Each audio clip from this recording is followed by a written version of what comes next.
Tonight is the 2024 NFL Draft, and even though I hope the Broncos do get J.J. McCarthy, I don't think it's going to happen. There's a lot of teams who are looking like they're going to catch him up before the Broncos come down on that 12th pick. Even though this video is mainly not going to be about the NFL Draft, I think it's easy to say that football is probably one of the most American sports in the United States. Actually, there's a poll that backs me up to this. It just happened back in January of 2024 where they polled Americans seeing which spectator sport they preferred. Football came in at number 1 with 36%, with baseball coming in at second at 12%.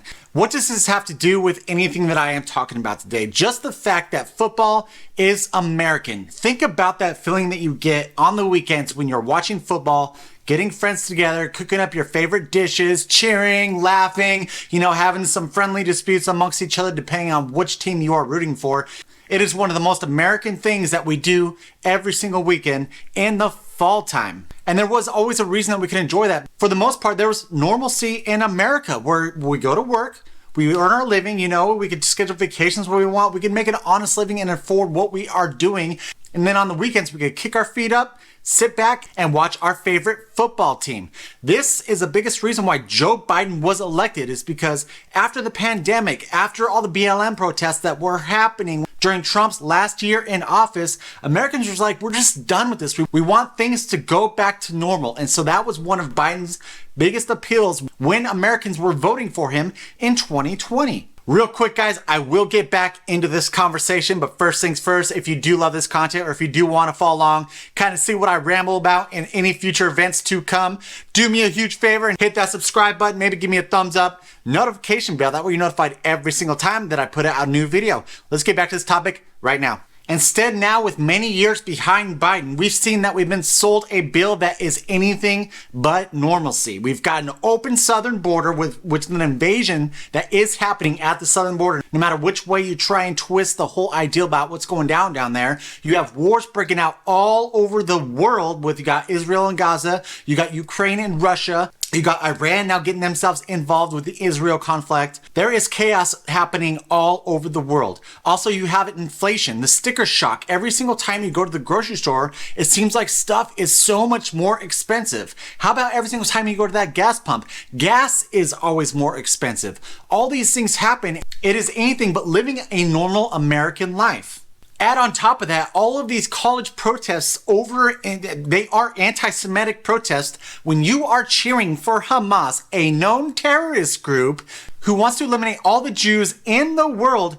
Yes, that is anti-Semitic. Hamas wants to eradicate the Jews from the entire earth. This is all happening under Joe Biden. Now, whereas when he had the BLM protests with Trump, which is, isn't it a little weird that the year of a presidential election, all these protests and riots and everything is going down? It's kind of almost like it's coordinated a bit, right? But let's go back. So BLM, right? That was an American grievance that people were expressing. Hey, we feel like black people in America are not treated right by police, where they're not treated right. There's still racism within America. And so a lot of people were able to jump on board of that. They could understand the ideal, even though I disagree with the premise behind it.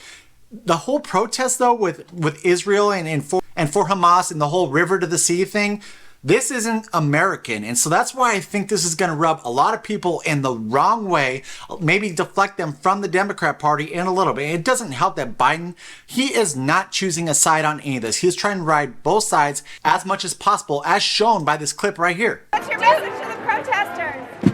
Do you condemn the anti-Semitic protests on college campuses? I condemn the anti-Semitic protests. That's why I've set up a program to deal with that.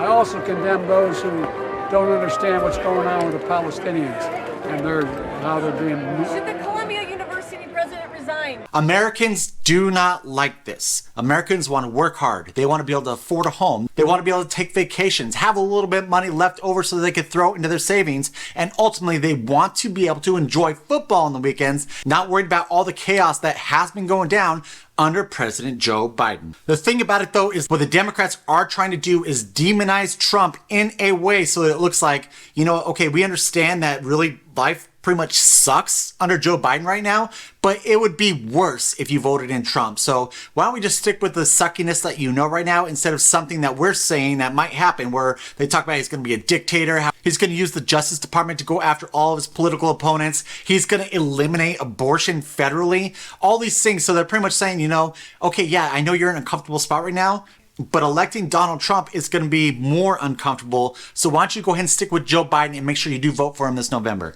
This actually reminds me of a story back that happened with one of our friends where we found out we had a friend who was being abused by her boyfriend.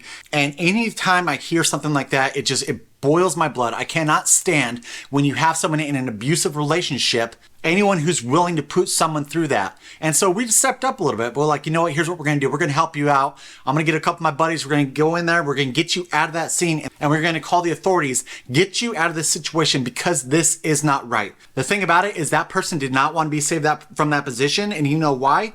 It's because they were more scared of being out by themselves. They were more scared of the alternative than sitting at home all the time being abused by their significant other. So this is what Americans got to tell themselves right now is, are you going to be scared about what all the Democrats are saying about Trump? Or are you guys going to get yourself out of this abusive situation that is the Joe Biden presidency? He is killing the economy. He is allowing so many illegal immigrants into the country. Ask yourself one question. If there was one way to destroy America, would you do anything different from what he is currently doing? And then you also need to rely on the fact that, listen, we already had a Trump presidency. Things were pretty damn good. We had a great economy. We had low gas prices. We had low inflation. He was working on securing the southern border with the wall, even though the Democrats were trying to block him every step of the way in regards to funding for that wall.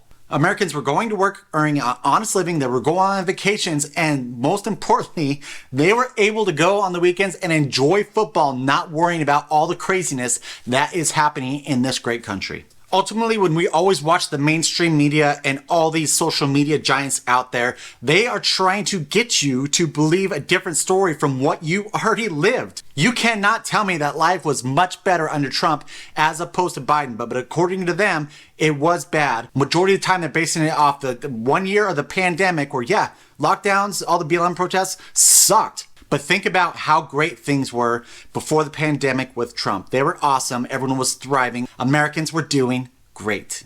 Thank you so much for watching, guys. I appreciate it so much. I do ask that you follow along if you want to see all the future stuff that I do rant about, and I will catch you on the next one. Real quick, guys, I will get back into this conversation, but first things first, if you do love this content or if you do want to follow along, kind of see what I ramble about in any future events to come, do me a huge favor and hit that subscribe button, maybe give me a thumbs up, notification bell, that way you're notified every single time that I put out a new video. Let's get back to this topic right now.